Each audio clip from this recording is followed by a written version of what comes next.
ఈరోజు మనం ఒక శక్తివంతమైన అమ్మవారి గుడికి వచ్చేసాము. అమ్మవారు శ్రీ ప్రత్యంగిరాదేవి పరమేశ్వరి అమ్మవారు. ఈ అమ్మవారు ఎక్కడ వెలిసినారంటే ఎక్కడో కాదండి, మన హైదరాబాద్లోని కొత్తపేట దిల్సుఖ్ నగర్ శ్రీరామకృష్ణపురంలో ఉంది. ఇక ఆ గుడి విశేషాలు అవి గుడి చూస్తూ తెలుసుకుందాం. లోపలికి వచ్చి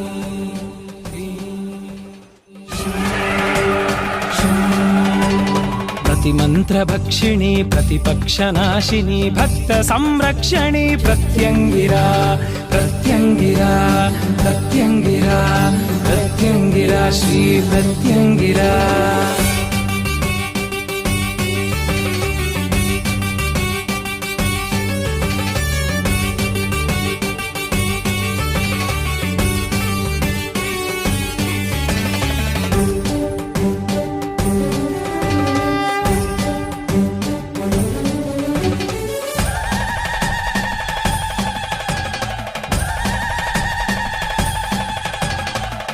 లక్షసింహాముఖములా గర్జించు దుష్ట సంహారిణీవే అగ్ని జ్వాలలు కురులా విరజిమ్ము కోటి సూర్యుల కాంతివే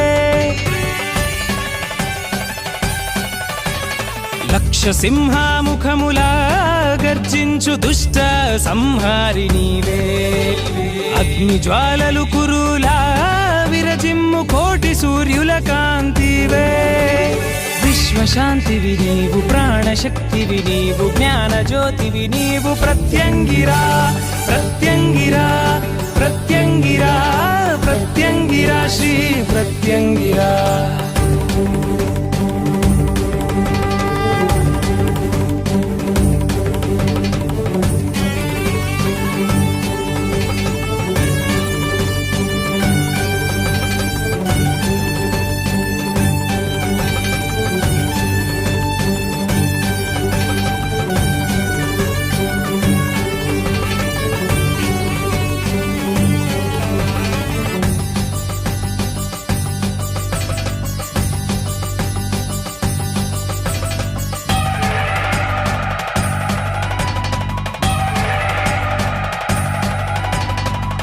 దశమహావిద్యల యొక్క మూలము నీవే కదా ఇచ్చ జ్ఞాన క్రియా రూప తేజము నీవే కదా దశమహావిద్యల యొక్క మూలము నీవే కదా ఇచ్చ జ్ఞాన క్రియా తేజము నీవే కదా ఆది మాయవు నీవు ఆది బీజము నీవు ఆది శక్తివి నీవు ప్రత్యంగిరా ప్రత్యంగిరా ప్రత్యంగిరా ప్రత్యంగిరా శ్రీ ప్రత్యంగిరా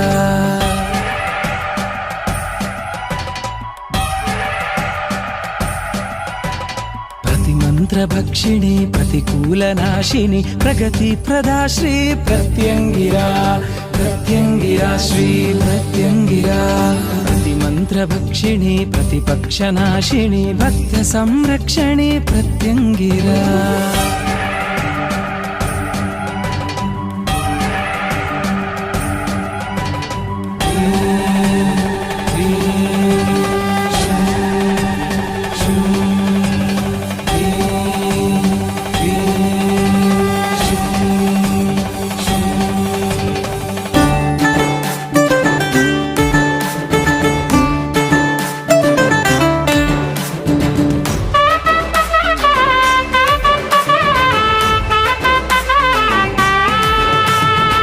శరభేశ్వరుని మహాసాధ్వి ఉగ్రరూపిణి మహాశక్తిమయీ శరభేశ్వరుని విజయానికి కారణమైన శక్తి స్వరూపిణి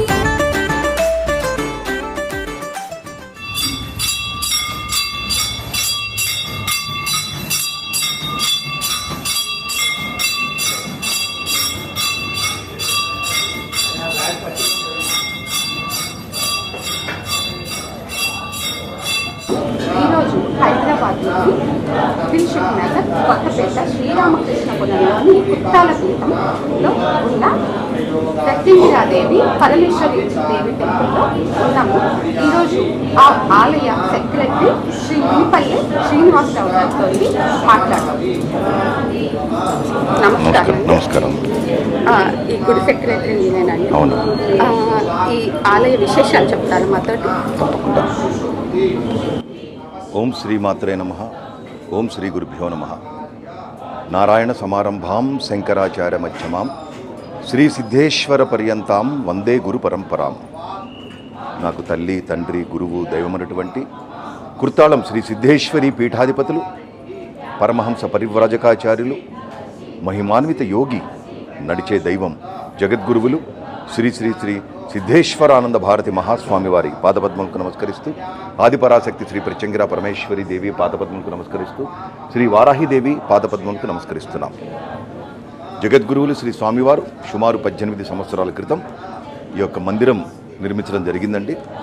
ఆ రోజు నుంచి నేటి వరకు దేశం నలుమూలల నుంచి లక్షలాది భక్తులు ఇక్కడికి విచ్చేసి ఇక్కడ హోమాలు చేసుకొని అమ్మవారి మహిమ వలన అందరూ సత్ఫలితాలను తీసుకొని వెళుతున్నారు. ఇవాళ భారతదేశంలో ప్రసిద్ధి చెందిన క్షేత్రం ఇది. ప్రతిరోజు అతి శక్తివంతమైన మహిమాన్వితమైన వారాహి ప్రత్యంగిర హోమాలు జరుగుతాయండి. లక్ష్మీ గణపతి, సిద్ధగురువు, కాలభైరవ, బగళాముఖి, వారాహి, ప్రత్యంగిర ఈ యొక్క మూలమంత్రాలతో హోమాలు జరుగుతాయి. ప్రతిరోజు జరుగుతాయి. ప్రతిరోజు అమ్మవారికి ఉదయం 6:30 అభిషేకాలు, తర్వాత అర్చనలు, తర్వాత హోమాలు. ప్రతి మంగళ శుక్రవారాల్లో, అదేవిధంగా ప్రతి అమావాస్య పౌర్ణమి రోజులలో రాత్రి 7:30 అమ్మవారికి విశేష మహానక్షత్ర హారతుల సేవ జరుగుతుంది. చాలా వైభవంగా జరుగుతున్నాయి. జగద్గురువులు శ్రీ స్వామివారి ఆశీస్సులతో అమ్మవారి సేవలు ఎంతో వైభవంగా జరుగుతున్నాయి. ఎక్కడెక్కడి నుంచో విచ్చేస్తున్నారు. భక్తుడికి, భక్తురాలికి ఎటువంటి సమస్య తీరకపోయినా హైదరాబాద్ కొత్తపేట శ్రీరామకృష్ణాపురంలో కుర్తాళ పీఠం ఆదిపరాశక్తి శ్రీ ప్రత్యంగిరా పరమేశ్వరి అమ్మవారి దేవాలయంలో హోమాలు చేసుకుంటే సమస్యలు తొలగిపోతాయని దేశం నలుమూలలో దేవాలయంలో ఉన్న అర్చకులు, పురోహితులు, ఆస్ట్రాలజర్స్ భక్తులందరినీ ఇక్కడికి పంపిస్తున్నారు.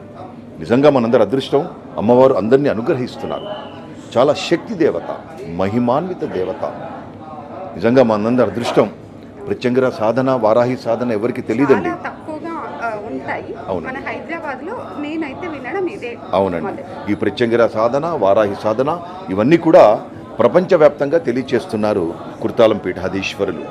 స్వామివారి ఆశీస్సులతో, వారి అనుగ్రహంతో ఈ మధ్యనే చాలా ప్రదేశాల్లో, ఇతర రాష్ట్రాల్లో ఆయా దేవాలయాల కమిటీల కోరిక మేరకు ప్రత్యంగిర అమ్మవారు, వారాహి అమ్మవారి దేవతామూర్తులు ప్రతిష్ఠ చేయడం జరుగుతున్నది. చాలా శక్తి దేవత. కుర్తాళం పీఠం అనుబంధ దేవాలయాలు చాలా ఉన్నాయండి. ఇది కుర్తాళ పీఠం ఓన్ టెంపుల్. ఇది సుమారు 18 సంవత్సరాల క్రితం అమ్మవారిని ప్రతిష్ఠించారు. ఇక్కడ విఐపీలు, వివిఐపీలు, అధికారులు, అనధికారులు అందరూ వస్తుంటారు. ఎక్కడెక్కడి నుంచో విచ్చేస్తుంటారు. ముఖ్యంగా ఉత్తరాది రాష్ట్రాల నుంచి బాగా వస్తారు. బాంబే, పూనా, ఢిల్లీ, కలకత్తా, బెనారస్, ఉత్తరప్రదేశ్, పాట్నా, బీహార్, రాయచూర్ ఎక్కడెక్కడి నుంచో విచ్చేస్తారు. అటువంటిదండి. స్వామివారు 4 సంవత్సరాల క్రితం ఈ మధ్యనే తిరుపతిలో మాతాజీ శ్రీ రమ్యానంద భారతి స్వామిని వారు తిరుపతిలో శ్రీశక్తి పీఠాధీశ్వరి, శ్రీశక్తి పీఠం అక్కడ స్థాపించడం జరిగింది. అక్కడ మరకత శక్తికాళి, పాతాళ ప్రత్యంగిర, పాతాళ శ్వేత వారాహి. అవునండి. స్వామివారి చేతుల మీదుగా స్వామివారి అక్కడ ప్రతిష్ఠించడం జరిగింది. చాలా వైభవంగా అక్కడ భక్తులందరూ కూడా వస్తున్నారు. ప్రతిరోజు వందలాది భక్తులు ఇచ్చేస్తున్నారు. తిరుపతిలో రాయల చెరువు, తిరుచానూరు, అలవేలు మంగాపురం అమ్మవారి దేవాలయం నుంచి 12 కిలోమీటర్ల దూరంలో రాయల చెరువు చాలా అద్భుతమైన క్షేత్రం. అక్కడ కూడా వారాహి, ప్రత్యంగిర, మరకత శక్తికాళి ఇవన్నీ ఉన్నాయి. అదేవిధంగా జగద్గురువులు శ్రీ స్వామివారు ధర్మ ప్రచార కార్యక్రమంలో భాగంగా అమెరికాలో షాంగ్రిలా ఆశ్రమం, పేరు అట్లాంటా దగ్గర, జార్జియా దగ్గర షాంగ్రిలా ఆశ్రమం, అక్కడ 500 ఎకరాలలో అతిపెద్ద హిందూ దేవాలయం రాబోతున్నది. అక్కడ శ్రీ మోచెల్ల శశిభూషణ్ గారు ఆ యొక్క ఆశ్రమాన్ని వారు పర్యవేక్షిస్తున్నారు, వారు చూసుకుంటున్నారు. చాలా పెద్ద ప్రాంగణంలో ఆ యొక్క దేవాలయం నిర్మించబడింది. సుమారు 108 హోమగుండాలతో అక్కడ హోమాలు జరుగుతున్నాయి. అమెరికాలో 500 ఎకరాలలో అతిపెద్ద దేవాలయం మనది. స్వామివారి పూజ్యశ్రీ స్వామివారి చేతుల మీదుగా వస్తున్నది.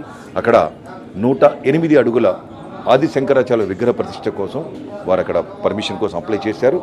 అది కనుక వచ్చినట్లయితే అమెరికాలో అతిపెద్ద విగ్రహము ఆదిశంకర విగ్రహం అవుతుంది. స్వామివారి ధర్మ ప్రచార కార్యక్రమంలో భాగంగా దేశమంతా, భారతదేశమే కాకుండా ఇతర దేశాల్లో కూడా పర్యటించి ధర్మ ప్రచారం చేస్తున్నారు. అటువంటి సిద్ధపురుషులు స్వామివారి అనుగ్రహంతో అమ్మవారిని బాహ్య ప్రపంచానికి తీసుకొచ్చి దర్శించుకునే భాగ్యం కల్పించారు స్వామివారు. స్వామివారి ఆశీస్సులు, ఆదిపరాశక్తి ప్రత్యంగిర పరమేశ్వరి దేవి అనుగ్రహం, శ్రీ వారాహిదేవి అనుగ్రహం ప్రపంచంలో ఉన్న ప్రతి ఒక్కరికి అందాలని మనస్ఫూర్తిగా ప్రార్థిస్తూ, అవకాశం ఉన్న భక్తులు మన తెలంగాణలో హైదరాబాద్, దిల్సుఖ్ నగర్, కొత్తపేట శ్రీ రామకృష్ణాపురంలో కొలువై ఉన్నటువంటి వారాహి సమేత శ్రీ ప్రత్యంగిర పరమేశ్వరి దేవాలయం అమ్మవారిని దర్శించుకోండి. అవకాశం ఉన్న వాళ్ళు హోమాలు చేసుకోండి. అమ్మవారి యొక్క సమస్యలన్నీ కూడా తీర్చుకోవాల్సిందిగా మనస్ఫూర్తిగా ప్రార్థిస్తున్నాం. ఓం శ్రీ మాత్రే నమః. చాలా ధన్యవాదాలండి. మీలాంటి వాళ్ళు ఉండడం వల్ల ఇంకా మన హిందూ ధర్మం బ్రతికి ఉంది. చాలా చాలా ధన్యవాదాలు. మీ పేరు? పాండురంగ విఠల శర్మ అంటారమ్మా. ఎన్ని సంవత్సరాల నుంచి ఇక్కడ నేను 15 సంవత్సరాల నుంచి ఈ దేవాలయంలో పనిచేస్తున్నానమ్మా. ఇక్కడ హోమాలు అవి చేస్తూ ఉంటాను. అమ్మవారి సేవ కూడా గుళ్ళో చేస్తూ ఉంటాను. అమ్మవారి ఈ దేవాలయంలో హోమాలు చాలా విశేషంగా జరుగుతుంటాయి. ఆ హోమాల్లో మనం అమ్మవారికి మనకున్నటువంటి సమస్తమైన దుఃఖములు నశించిపోవడం కోసం, మనకున్నటువంటి సమస్తమైనటువంటి కష్టాలు నశించిపోవడం కోసం, సమస్తమైన కోరికలు నెరవేరటం కోసం ప్రతినిత్యము కూడా లక్ష్మీ గణపతి, కాలభైరవ, సిద్ధ గురువు, బగళాముఖి, వారాహి, మహాప్రత్యంగిర మంత్రాలతో మనం హోమం చేస్తూ ఉంటాం అన్నమాట. మన గురుదేవులటువంటి కుర్తాలం పీఠాధీశ్వరులు, జగద్గురువులు సిద్ధేశ భారతీ స్వామివారు మన దేవాలయంలో ప్రత్యంగిర అమ్మవారితో పాటుగా వారాహి మహామంత్రాన్ని కూడా సంపుడు చేసి మనందరి క్షేమం కోసం మాకు ప్రసాదించారు. ఆ వారాహి మంత్రాన్ని ప్రత్యంగిర సంపుడు చేయటం వల్ల ఆ మంత్రాన్ని కూడా మనం హోమం చేస్తూ ఉంటాం అన్నమాట. అయితే ఈ దేవాలయంలో మొట్టమొదటిగా లక్ష్మీ గణపతి మంత్రాన్ని హోమం చేస్తాం. లక్ష్మీ గణపతికి అటుకులు, బెల్లപ്പൊడి, మళ్ళీ ఏమన్నా తామర గింజలతో హోమం చేస్తాం. ఎందుకయ్యా అంటే మధురమైన పదార్థం బెల్లం అన్నమాట. దాంతో అటుకులతో మన దాన్ని కలిపి హోమం చేయటం వల్ల మానవుడికి ఆగిపోయిన ధనం రావటం కోసం, మనకున్నటువంటి సమస్తమైన విఘ్నాలు నశించిపోవటం కోసం ఆ లక్ష్మీ గణపతికి మంత్రాన్ని మనం హోమం చేస్తాం. తదనంతరము గురు శుశ్రూషయా విద్య, ఏ విద్య నెరవేరాలన్నా, ఏ విద్య సిద్ధించాలన్నా గురువు లేని విద్య గుడ్డి విద్య అని చెప్పింది శాస్త్రం. అలాగే మనకి గురుదేవులకు అనుగ్రహం కావాలి కనుక ప్రతినిత్యము కూడా సిద్ధగురు యొక్క మంత్రాన్ని కూడా హోమం చేస్తాం. ఆ అటుకులు, బెల్లము, తామర గింజలతో సిద్ధగురు మంత్రాన్ని హోమం చేస్తాము. తదనంతరము కాలభైరవుడు మంత్రాన్ని హోమం చేస్తాం. కాలభైరవుడు అంటే కాలాన్ని శాసిస్తారు కాలభైరవుడు అనమాట. మనకున్నటువంటి నవగ్రహ దోషాలు నశించడం కోసం, మనకున్నటువంటి ముచ్చుగండ దోషాలు, అపముచ్చుగండ దోషాలు, వాహనగండ దోషాలు ఇవన్నీ నశించిపోవడం కోసం ఎర్ర బియ్యము, మళ్ళీ నల్లావాలు, మళ్ళీ ఏమన్నా నల్ల నువ్వులు, మళ్ళీ ఏమన్నా విప్ప పువ్వు, ఈ ద్రవ్యాలతో కాల మంత్రాలను హోమం చేస్తాము. తదనంతరము బగళాముఖి మహామంత్రాన్ని హోమం చేస్తాం. బగళాముఖి మహామంత్రం అనేది దశ మహావిద్యల్లో ఒకటి. ఈ బగళాముఖి విద్య స్తంభన విద్య అంటారు. ఈ దేవత అగ్నిస్తంభన, జలస్తంభన, వాయుస్తంభన, శత్రుస్తంభన, రణస్తంభన, మాయాస్తంభన 6 రకాల స్తంభన చేస్తుంది ఈ దేవత. బగళా మేక విద్యాచ షడాసి సైతాస్మృత షట్త్రింశక్షరోపేత జగస్తంభనకారిణి. ఆవిన్నే బ్రహ్మాస్త్రము అంటారు. ఆ బ్రహ్మాస్త్రాన్నే ఇంద్రజిత్తు లంకాపట్నంలో హనుమస్వామి వారిని ప్రయోగిస్తాడు. హనుమస్వామి వారు బందీకృతుడవుతాడు. భారత యుద్ధం అంతా అయిన తర్వాత దుర్యోధనుడు కూడా ఆ విద్యతోనే జలస్తంభం చేసి నీళ్లలో దాక్కుంటాడనమాట. ఆ మంత్రాన్ని మనం పశు కొమ్ములతో హోమం చేస్తామన్నమాట. హోమం చేయటం వల్ల మనకు శత్రువు అనేవాళ్ళు ఎటువంటి వాళ్ళైనా సరే వాళ్ళంతా కూడా స్తంభించిపోయి మనం అనుకున్నటువంటి పనులన్నీ కూడా నిర్విఘ్నంగా పూర్తవుతాయి. కనుక ఆ స్తంభన విద్య అయినటువంటి ఆ బగళాముఖి మంత్రాన్ని మనం హోమం చేస్తాం అన్నమాట. తదనంతరము వారాహి మహాప్రత్యంగిర మంత్రాన్ని హోమం చేస్తాం. ఈ వారాహి అమ్మవారు ఎలా ఉంటుందయ్యా అంటే ఈ స్వరూపాన్ని ఓం సహస్రవదనాం దేవీం శతబాహుం తిలోచనాం రక్తమాల్యాంబరధరాం సర్వాభరణభూషితాం శక్తిం ప్రత్యంగిరాం ధ్యాయేత్ సర్వకామార్థసిద్ధయే నమః ప్రత్యంగిరాం దేవీం ప్రతికూల నివారిణీం మంత్రసిద్ధించతాం దేవీం చింతయామి హృదంబజే ప్రత్యంగిరాం శాపహరాం భూతప్రేత వినాశినీం చింతయే దుర్గరకృత్యాం తాం పరమైశ్వర్యదాయినీం. అమ్మవారి యొక్క స్వరూపం ఈ విధంగా వర్ణించబడింది. ఇంకో విధంగా కూడా అమ్మవారి స్వరూపాన్ని వర్ణించబడింది అనమాట. ఓం సింహీం సింహముఖీం సఖీం భగవతః ప్రోత్పుల్లవత్రోజ్వలాం శూలస్థూల కపాల పాశడమరు వ్యాఘ్రాగ్రహస్తాంబుజాం దముష్ట్రాకోటి విశంకటాశ్చ కుహరా మా రక్త నేత్రత్రయీం బాలేందు ద్యుతిమౌళికాం భగవతీం ప్రత్యంగిరాం భావయే. ఈ అమ్మవారిని ఈ స్వరూపం కూడా వర్ణించబడి ఉంది. ఈ అమ్మవారికి మనం నల్లావాలు, తెల్లావాలు, తానికాయలు అనేటువంటి విశేషమైన ద్రవ్యాలతో హోమం చేస్తాము. మరియు మనకున్నటువంటి సమస్తమైనటువంటి జన దృష్టి, నర దృష్టి, ఇటువంటి దుష్టి దోషాలు నశించిపోవడం కోసం మన మీద ఎవరన్నా కక్షతో చేతబడి చేసినా మనం రోడ్డు వెళ్తుంటే 3 రోడ్ల మధ్యలో 4 రోడ్ల మధ్యలో చాలామంది దిష్టి తీసి ఎర్ర నీళ్లు, బొగ్గులు, కోడిగుడ్లు, నిమ్మకాయలు, కొబ్బరికాయలు ఇటువంటివన్నీ పడేస్తూ ఉంటారు. అటువంటివన్నీ కూడా మనం తెలియక నడుస్తూ వెళ్తూ దాటినా, లేకపోతే బండి మీద వెళ్తూ దాటినా అటువంటి వాటి యొక్క దుష్టగ్రహాల యొక్క ప్రభావం ఉన్నా అవన్నీ కూడా నశించిపోవడం కోసం, మన సుఖశాంతులతో ప్రశాంతంగా ఉండటం కోసం అమ్మవారికి మనం ఎండు మిరపకాయలతో కూడా అమ్మవారికి హోమం చేస్తాం అన్నమాట. ఈ అమ్మవారికి ఆ ఎండు మిరపకాయలు అనేవి విశేషమైన ద్రవ్యాలు. అటువంటి ఘాటైన ద్రవ్యాలతో ప్రతి నిత్యము కూడా అమ్మవారికి హోమం చేస్తాము. అలా చేయటం వల్ల మానవులకు ఉన్నటువంటి